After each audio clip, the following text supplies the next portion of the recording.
Om.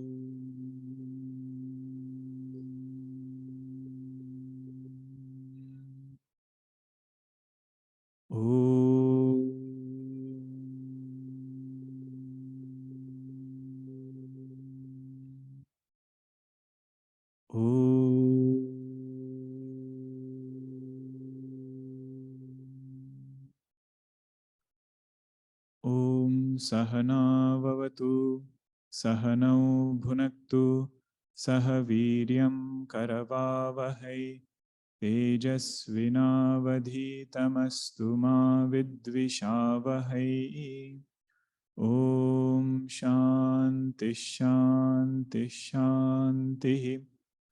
Sadashivasamarambham Shankaracharya Madhyamam Asmadacharya Paryantam Vande Guru Paramparam. Ramo Rajamani Sada Vijayate Ramam Ramesham Bhaje Ramena Bihata Nishacharachamu Ramaya Tasmai Namaha. Ramannasti Parayanam Parataram Ramasya Dasosmyaham Rame Chittalaya Sada Bhavatu me Bho Rama Mamuddhara Samasta Janakalyani Niratam Karunamayam Namami Chinmayam Devam Satgurum Brahmavitvaram Satgurum Brahmavitvaram. Satpratyaya kimnu vihaya santam hridyesha chinta rahito hrudakhyah katham smaramastamamiyamekam tasya smritistatra drudhaiva nishtha. First verse of Saddarshanam and second verse were the Mangalacharanam shlokas. First verse, Ramana Maharishi Ji said, the substratum of all thoughts is Sat. That pure consciousness which is unaffected by thoughts, but it is the substratum of all thoughts. Second Mangalacharanam was from a devotional standpoint, where he said the same Sat is nature of Bhagavan Shiva. When we go to the Lord and surrender in true spirit, surrender our ahankara to Bhagavan, having removed this ahankara, Bhagavan reveals his Sat Swarupa to that devotee. That Sat which is free from all fear, the greatest fear being fear of death. Two Mangalacharanam talking about the same Sat, one from Nirguna standpoint, another looking as though it is Saguna, but that is also from Nirguna standpoint. Then somebody said, if there is surrender happening, then there should be a triad. The one who is surrendering is there, the act of surrender is there, and the altar to which surrender is being done, that is there. So how come there is Advaita if there is this triad? Then Bhagavan took up the topic of triad. He said it is true that there is one source or power of this entire creation, that Maya Shakti we say belongs to Bhagavan. So there is Jiva, there is Jagat, there is Ishwara. But the thing to note there is, they are not three independent things. It is one appearing as three. Just like one canvas, there is a person watching the world, there is world. In the same way, there is one Chaitanya in which there is Pramata and there is Prameya. There is Jiva and there is Jagat. Jagat is Upadhi of Ishwara. Essential nature of Ishwara is Sat. The same Sat with Jagat Upadhi is called as Ishwara. We should be comfortable with that statement also. Huh?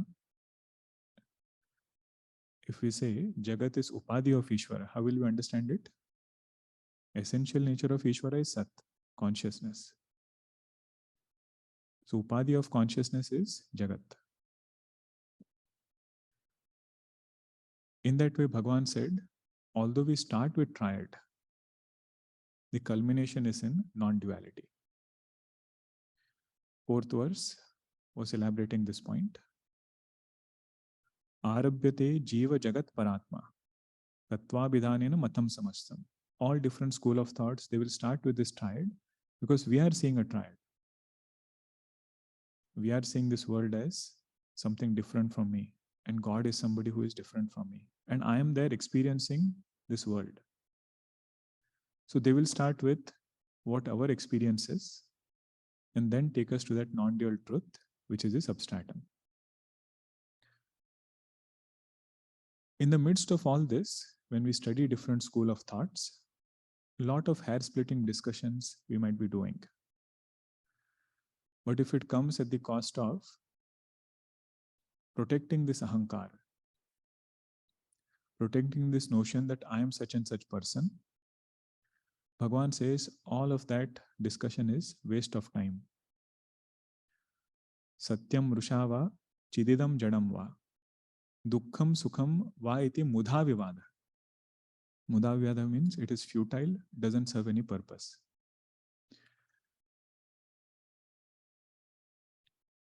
The point of discussing all of that is to get clarity and depth in the subject.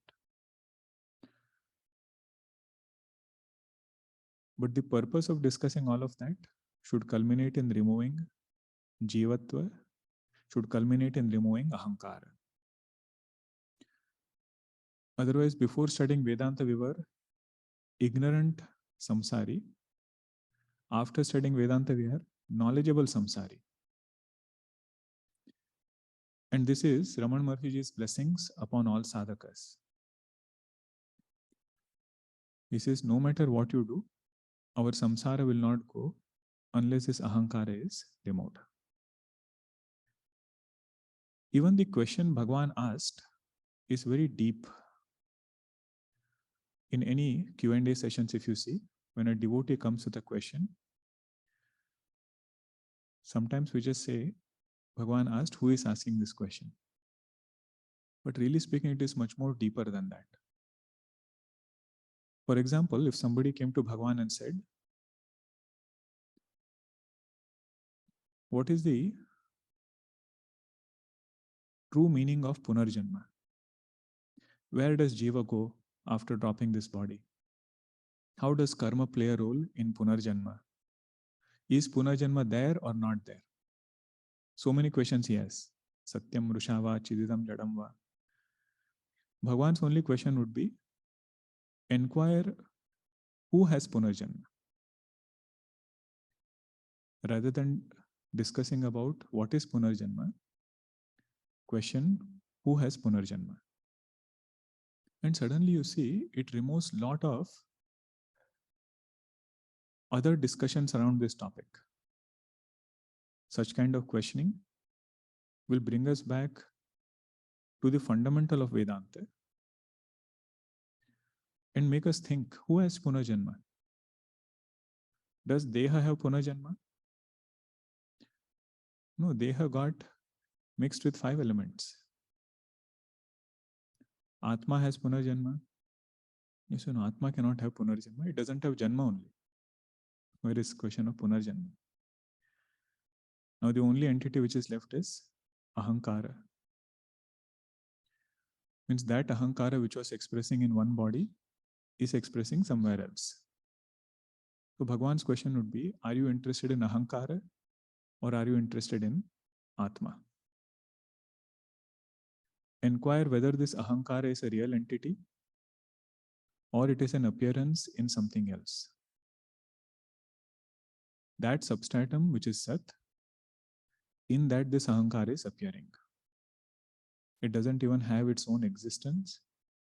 It is borrowing its ability to illumine from that same Chaitanya.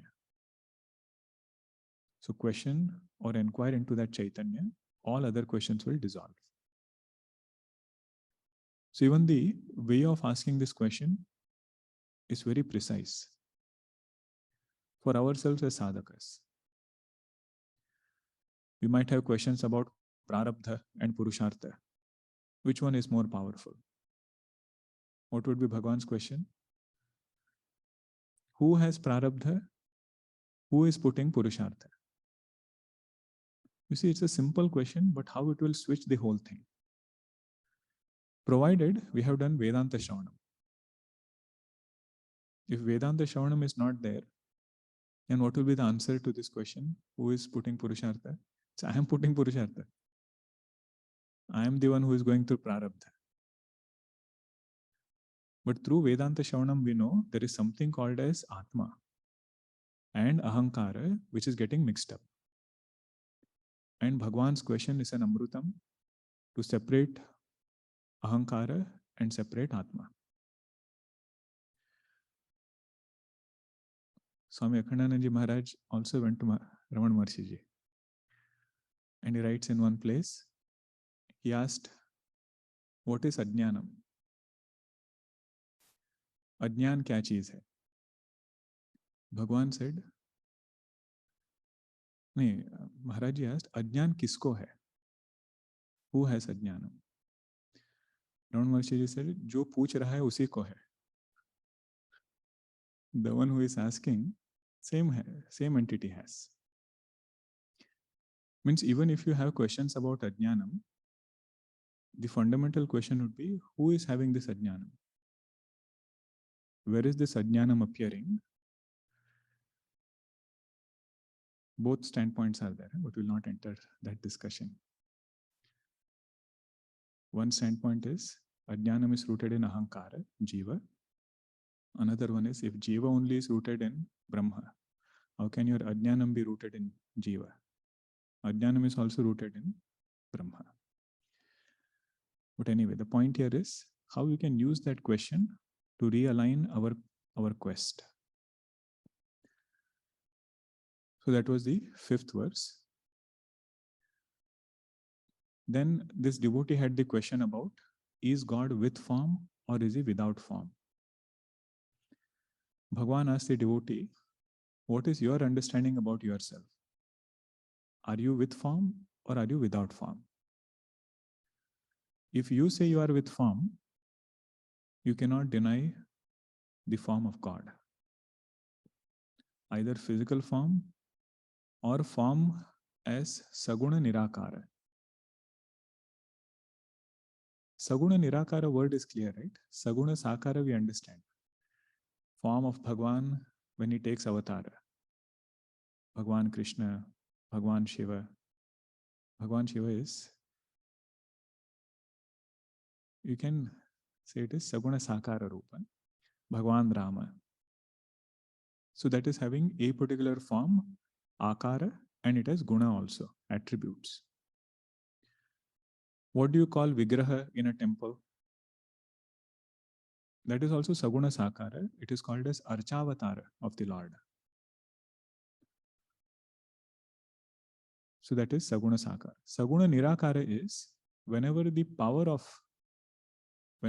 of the Lord is expressed in the form of all-knowing, Sarvajna, all-powerful, Sarvashaktiman, all-controlling, Sarvaniyanta. Now that is not done in a particular physical form. Because there is no physical form, it is called Nirakara. But there is Guna of knowing, Guna of controlling, Guna of ruling. That is why it is called as Saguna.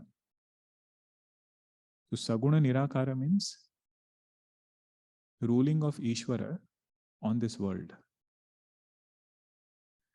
Nirguna Nirakara is the formless. 3 ways of looking at it.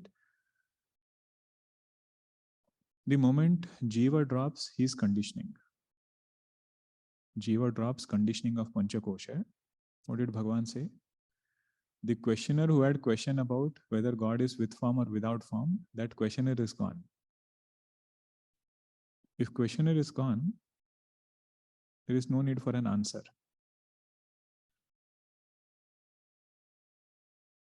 But the beauty here is to appreciate nature of Bhagwan from all three standpoints. Now, seventh verse, let us chant. Yat pancha koshatmakamasti deham tadantara kim bhuvanam chakasti deham vina panchavidham tadetate pashyanti keva bhuvanam bhanantu yat pancha koshatmakamasti deham tadantara kim bhuvanam chakasti deham vina panchavidham tadetate पश्यन्ति केवा भुवनं भणन्तु. पंचकोशात्मकं यत् देहम अस्ति भुवनं तदंतरा भुवनं चकास्ति किम. Means without identifying with Panchakosha, can we perceive this world? Can world be perceived devoid of identifying with Panchakosha? The main point here is general idea that we have is Vyashti depends upon Samashti. Vyashti depends upon Samashti. Whereas here Bhagavan is telling us perception of Samashti depends upon Vyashti. Perception of Samashti depends upon Vyashti. Deham vina panchavidham tadetate pashyanti keva bhuvanam bhanantu. This is let people tell me if they have ever experienced this world independently. Means you are somewhere, world is somewhere. Have these two things been experienced independently at any point of time? If not, then it says question the reality given to this world. Question the independent reality that we give to this world. One example for this is, you must have seen a puppet show, not the Katputli one, shadow puppet. They have a figure, light projected on that puppet, and a screen on which that shadow gets projected. So the question would be, can that shadow exist independent of that puppet? We say no. Whenever that shadow was there, whenever shadow was seen, that puppet was also seen. So here in this analogy, that puppet is Panchakosha. Jagat is that shadow which is seen. And the light which is illumining it, that is Sat.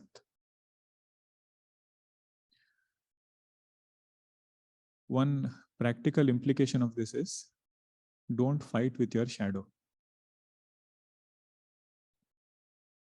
Because that shadow is not totally different from you. Consciousness reflected through this individual conditioning itself becomes an instrument to perceive this world. So that world which we say is totally different. I am this person, world is something different from me. Bhagavan is inviting us to think in this way. What is the final culmination of Vedantic understanding? Yastu sarvani bhutani atmanyevanupashyati sarva bhuteshu chatmanam tato navijugupsate. Final culmination is to see this entire creation not outside, is to see this entire creation in Atma. So in between step would be to at least bring this Jagat into this Pancha Kosha. And to appreciate that Jagat is seen only when Pancha Kosha is there. Then when you inquire into Atma, we realize Pancha Kosha and Jagat both are appearing in this consciousness. See, purpose of Vedanta is not to say world is a projection of mind. If you say that, what will happen? Mind will be given reality. Whatever is real, only that thing, in that thing you can have projection. Vedanta wants to say Jagat and mind, both are projections in Atma. Although it looks very appealing, to say this whole world is projection of mind. But that is projection of total mind, not individual mind. If that was the case, we could think whatever we want and that object should have appeared outside. Right? If you say world is nothing but projection of mind, you think of anything, that thing should come in front. Whereas Jiva has to think and do karma to get that thing in front. Ishwara srishti is sankalpa srishti. Srishti of Ishwara, that is sankalpa. We'll come back to this point. Next verse is actually addressing this. Next verse is actually an elaboration of this Upanishad mantra which we just saw. Yastu sarvani bhutani atmani eva anupashyati. Vedanta is telling us that the main teaching or the culmination of our understanding should be in this fact that this creation is appearing in consciousness. Srishti is appearing in drishti. What I call as srishti, it is not independently appearing outside. It is a projection in drishti. Drishti means consciousness. But Ramana Maharishi Ji is very compassionate. He says, if you just give this high jump, dissolve srishti into drishti, it will be very difficult. You know what Bhagavan does? He says, add vritti in between. Add thought in between. First, dissolve creation into thoughts. To dissolve thoughts into consciousness is relatively easy. So instead of 2 steps, he gives 3 steps. From srishti, come to vritti. From vritti, come to drishti. Drishti means consciousness. Vritti means thought. Srishti means jagat. See this verse? Very beautiful, and a lot of concepts are hidden in this verse. Shabdadi rupam bhuvanam samastam. Shabdadi sattendriya vritti bhasya. Sattendriyanam manaso vashe syat. Manomayam tad bhuvanam vadamaha. Shabdadirupam bhuvanam samastam. Shabdadi sattendriya vritti bhasya. Sattendriyanam manaso vashe syat. Manomayam tad bhuvanam vadamaha. This verse is talking about steps to dissolve creation to thoughts.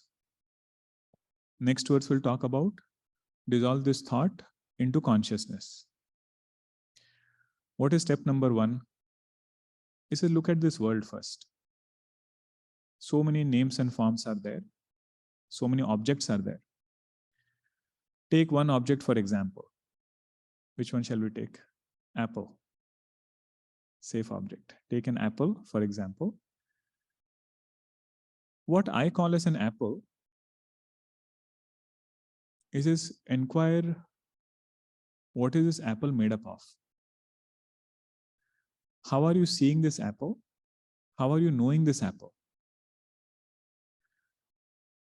Since I am knowing this apple as a form, I can hear if I tap on that apple. I can touch that apple. I can taste that apple. And I can smell that apple. Shabda, Sparsha, Rupa, Rasa, Gandha. It is devoid of these 5 things. See whether there is any entity called as apple or not. If you remove any of these entities, there will not be another thing called as an apple.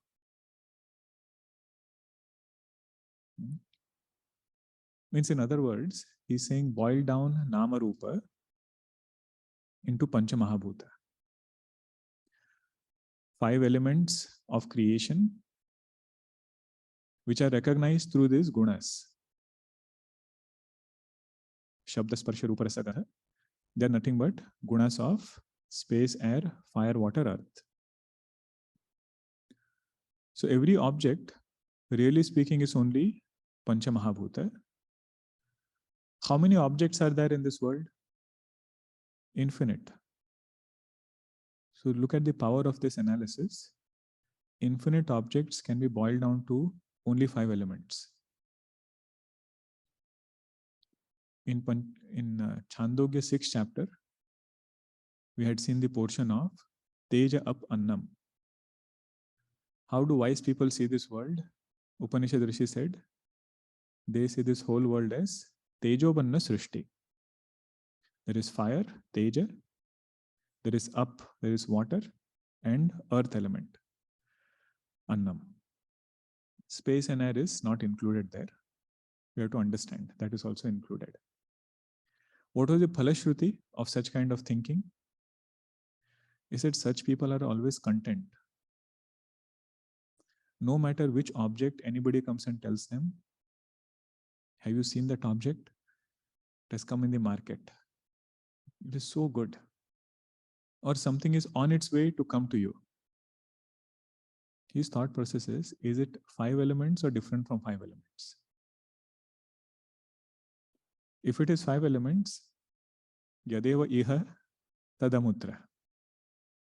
Whatever is here, same thing will be there. Means whatever I am having with me right now is all 5 elements only. Although I call it as objects, whatever experiences I'm getting from this, similar kind of experiences I will get from everything else. This first step itself will test all our sadhana chatushtaya. That object which we are attached to, it is almost impossible to see it as elements. We will only see Nama Rupa, and on that we will see Sukham superimposed. You know, when you go to buy a car,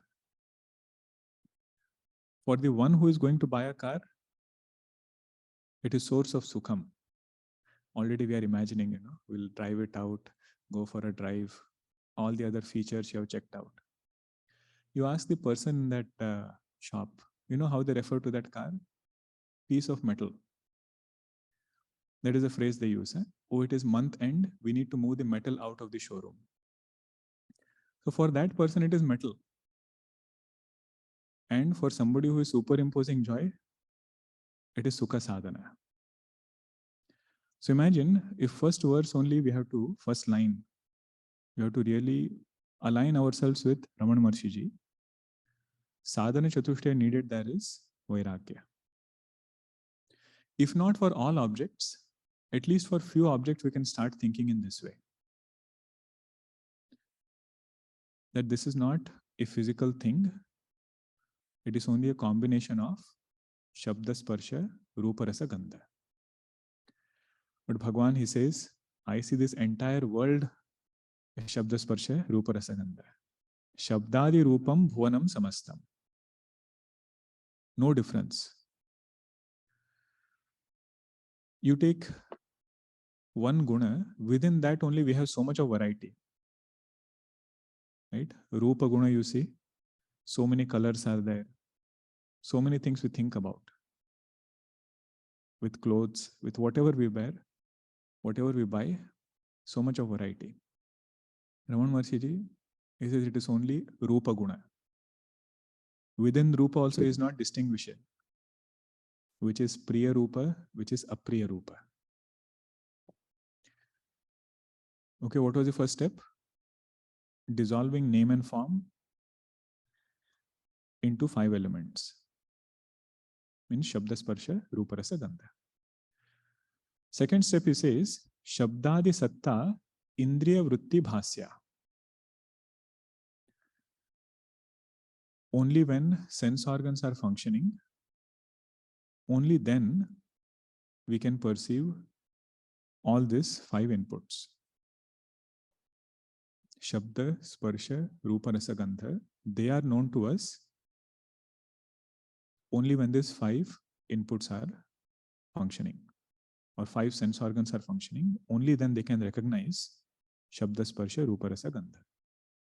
Means imagine if one sense organ goes away, 1/5 of the world is wiped out. Means if you are having cold and you cannot taste,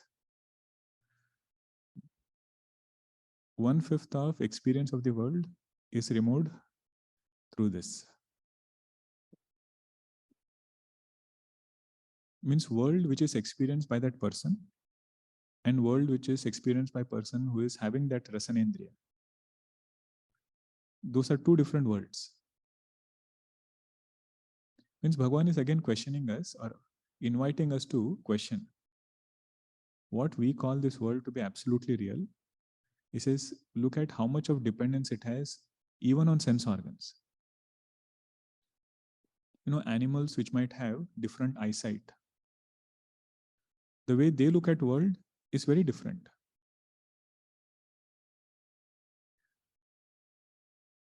We hear about Hanumanji taking Parvatakara and everything. And Mahatmaji would say, if an ant is looking at us, for us, we are Parvatakara. Means the world that an ant will see, world that we are seeing, totally depends upon our sense organs. Or a lot of it depends upon our sense organs. So apple, name and form dissolved into 5 elements. Those 5 elements depend upon sense organs. Shabdadi Satta means the perception of these inputs. Indriya Vritti Bhasya. Vritti here means functioning of sense organs. Only when sense organs are functioning, all these inputs are illumined. Indriyanam Satta Manasaha Vashesyat. The existence of sense organ depends upon the mind. If mind is not there behind a sense organ, even if Shabda is coming, it will not register that there is Shabda which is being perceived. Means Bhagavan is again telling us, imagine how much of dependence this world has upon our mind. So many things are happening. Wherever mind is not, the world is not.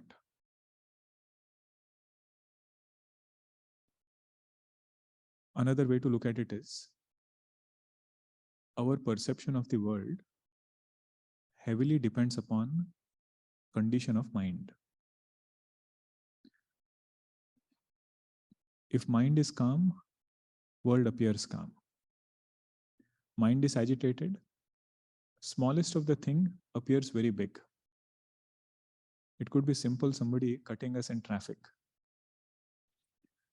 But a lot of the previous agitation of the mind determines how we perceive the world.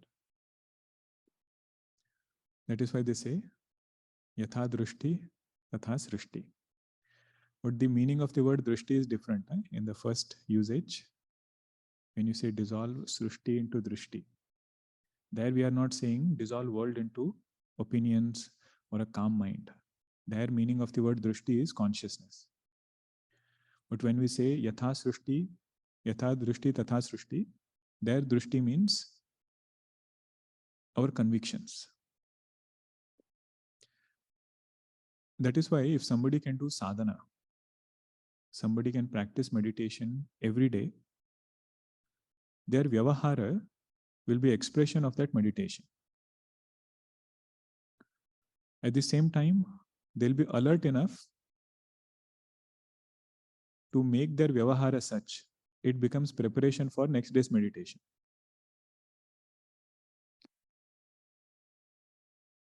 Finally, at some point we'll realize this, that we are studying so much Vedanta, so much of nuances we have understood. But when sadhaka sits down for meditation, mind runs all over the place. And that should really start bothering a sadhaka, if he is a sincere sadhaka. Because Shankaracharya said, Tadjnanam prashamakaram yadindriyana. Litmus test of knowledge is sense organs and minds getting quietened. Why is it running so many places? That means either there is some error in vyavahara, or we have not done sufficient dosha darshanam.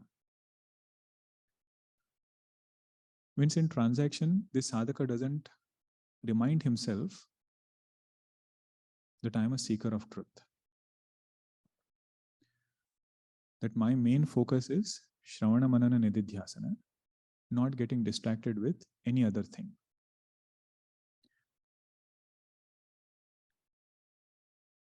So whatever has to be done in the world, Bhagavan says, all of that can be done just with mind. Because Satyendriyana Manaso Vashesyat. Sense organs are perceived only when mind is there. Therefore, what is Ramana Maharishi's conclusion? Manomayam tad bhuvanam vadama. He says this world is nothing but modification of thoughts. That's why I said this is Ramana Maharishi's conclusion. For us to have this conclusion, I say we should start from step number 1. First step was Vairagya. After Vairagya, boiling down objects to name and form. Boiling down objects to 5 elements. Objects means name and form. That name and form has to be brought down to 5 elements. Perception of 5 elements happens through sense organs. And sense organs depend upon mind. So he says, first bring srishti to vritti. So in this verse, he has not brought consciousness yet. If you directly do the jump from srishti to drishti, he says it's very difficult. We might feel it is some kind of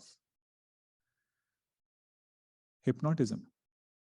Means you are telling yourself over and over again, oh, this world is mithya, it is appearing in consciousness.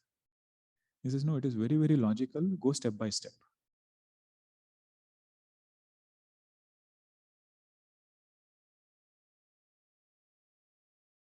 From srishti to indriyas, indriyas to mind.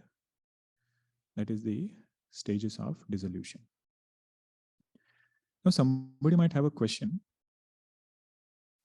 What do I have to do to dissolve this creation? If you look at this verse, do you think they are things which are going to happen at different point of time? Or is it already a matter of fact, we just have to acknowledge it? You see, if it is already a matter of fact, we don't have to do anything to dissolve. This is the beauty of Jnana Marga. If object is seen, I don't have to do anything to remind myself that eyes are seeing the object. All I have to do is shift attention to eyes in case my attention has shifted somewhere else.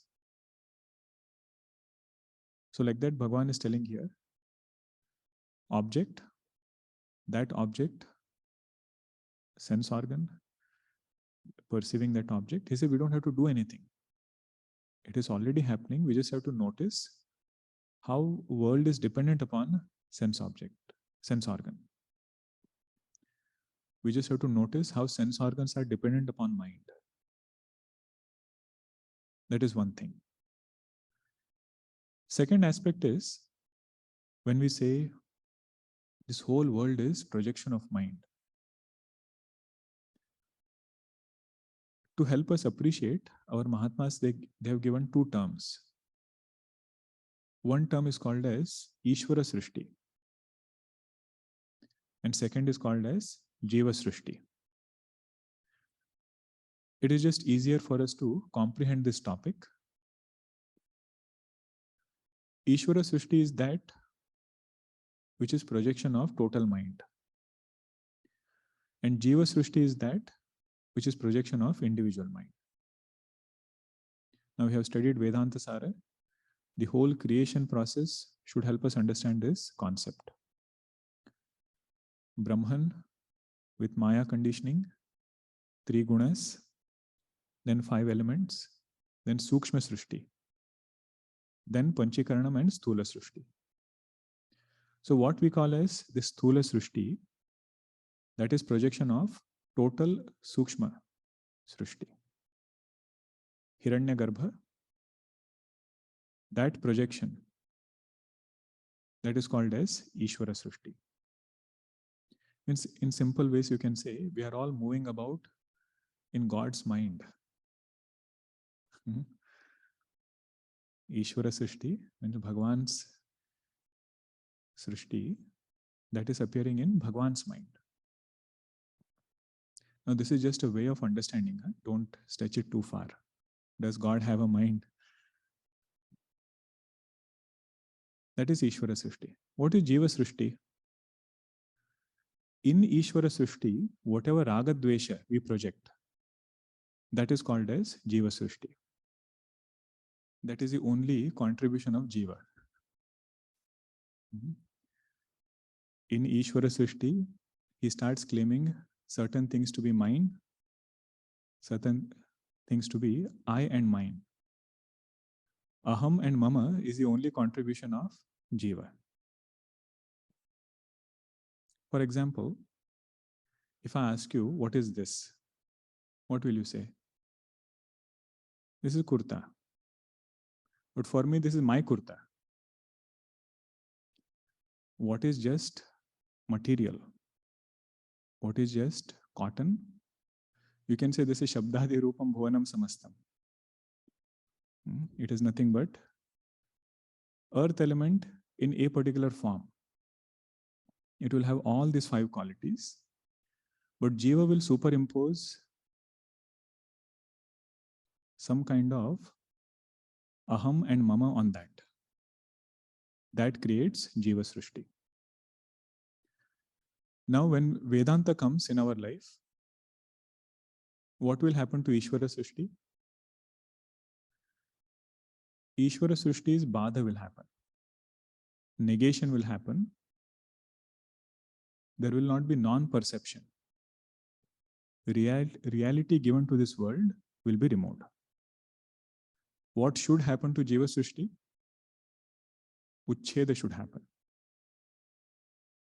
Uchcheda means it should be removed for good. First through sadhana, then through knowledge. Means we should not say, I will protect my anger and then negate that anger through knowledge. I will protect desires and I will negate that desire through knowledge. That will never work. So Jiva Srishti will be the first thing to be removed. Then Ishwara Srishti, reality given to it will be removed. Really speaking, you remove Jiva Srishti, then see whether Ishwara Srishti is bothering or not. See, Ishwara Srishti is not bothering. Means a person is there and you don't superimpose attachment or aversion from that person. What harm does that person do? That's why in crowded places, we meet so many people. Airport, for example, that is perfect Ishwara srishti for us. We have nothing to be attached to, nor do we have any aversion towards anybody. But there, if we find somebody towards whom we have ragadvesha, Jiva Srishti enters. Either we'll get super excited, go out of the way, talk to that person, or we'll try to stay away. Here also he came. This is Vyavahara. Huh? In Vyavahara, first thing to go is Jiva Srishti. And we realize just by removing Jiva Srishti, we are made fit or capable to start inquiring into Ishwara Srishti. Otherwise, even that first step will be very difficult. Shabdadi Rupam Bhuvanam Samastam is for somebody who has negated Jiva Srishti, who has removed Jiva Srishti. He is only working with Ishwara Srishti.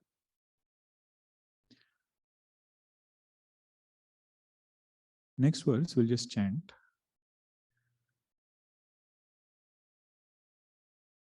Two steps done, right? Srishti dissolved into Vritti. In between, Bhagavan also introduced Indriyas, but actually it is just one step. Now Vritti is dissolving into Sat. Dhiya sahodeti dhiyastameti lokastatodhi pravibhasya eshah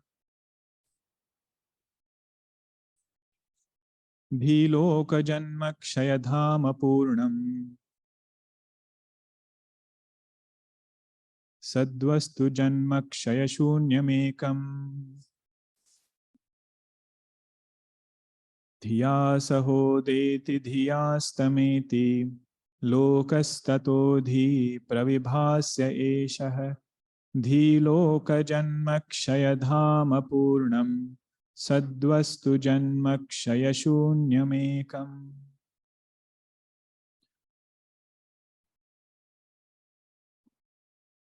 Lokah dhiya saha udeti. What we call as world, it arises with ahankara. See, Bhagavan sometimes skips steps. Huh? He assumes that we will put things in order. Where did he end? Manomayam tad bhuvanam vadamaha. And he started with dhiya saha udeti. Dhiya here means ahankara. So he says, I already explained this in Upadesha Sara. I have to understand Vrittayastu aham vrittim ashritaha. Whatever we call as thoughts, whatever is known as idam vritti, all of that is dependent upon aham vritti or ahankara. That ahankara is called as dhiya. Dhiya saha udeti lokaha. World is born, world is recognized only when ahankara is present.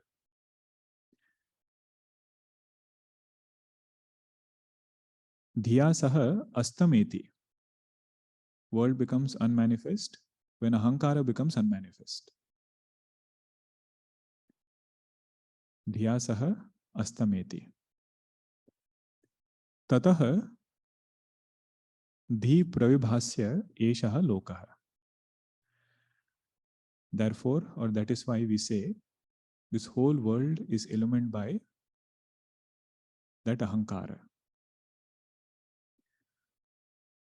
Atma illumines ahankara.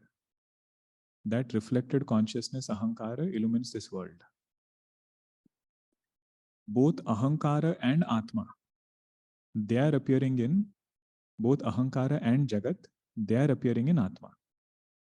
That is the third line. Dhi loka janma kshayadhama purnam. Dhi loka. Dhi means ahankara. Loka means jagat. Janma is appearance or manifestation. Kshaya means laya, unmanifestation. Dhama means origin. What is the mula of janma and kshaya? Where is it rising from? Where is it dissolving into? That origin is Purnam. That origin is Purnam. Means it is infinite, it is non-dual Atma. That is why we have to very carefully note here, Bhagavan is not only interested in dissolving world into mind, or saying that world is projection of mind.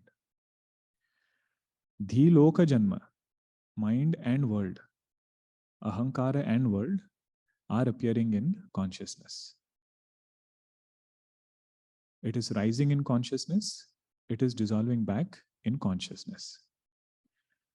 What about that consciousness? Does it also rise and set?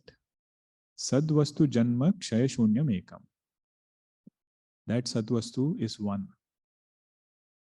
Sadvastu ekam. How many things are rising in consciousness? Infinite things. We say so many things are included in Jagat. But we should not have this idea that there are many consciousnesses in which everything is getting dissolved. He says there is only one Chaitanya. Sadvastu ekam. It is just like there is one rope. In that, one person sees garland. One person sees crack on the earth, bhuchitra. Third person sees snake. Now, three people are seeing three things. Once light comes, and you know that it's only a rope. Where did three things dissolve into? Same rope. Same rope. We cannot say the garland dissolved into that person's rope. Crack on earth dissolved in second person's rope. So here, all Nama Rupa, including planets, Brahmanda, when they are getting dissolved into Sat, that Sat is only one. That Sat I am. In this way, we have to meditate. Sadvastu janma kshaya shunyam ekam. There is no janma or kshaya. Shunyam means it doesn't have janma, it doesn't have kshaya, doesn't have birth, doesn't have dissolution. That ekam, sadvastu janma kshaya shunyam ekam, is this satvastu. Okay, so these two verses, very, very important verse. Whenever we say Jagat is mithya, what is the logical step to arrive at this conclusion? Start from object, come to vritti. That vritti dissolve in Atma. Bhagavan adds few more things in between. He says, first idam vritti you dissolve in aham vritti. Means only when ahankara is there, then only we see thoughts of the world. That ahankara is also a thought. Dissolve that in Atma. Now again, what do I have to do to dissolve it? No action involved. Just pay attention to Atma and know from that Atma how these things have emerged. And whatever is emerged from unchanging substratum, that thing has to be an appearance. It has to be vivarta, not vikara. Okay, we'll pause here few minutes before. We'll chant the concluding mantra and few more thoughts.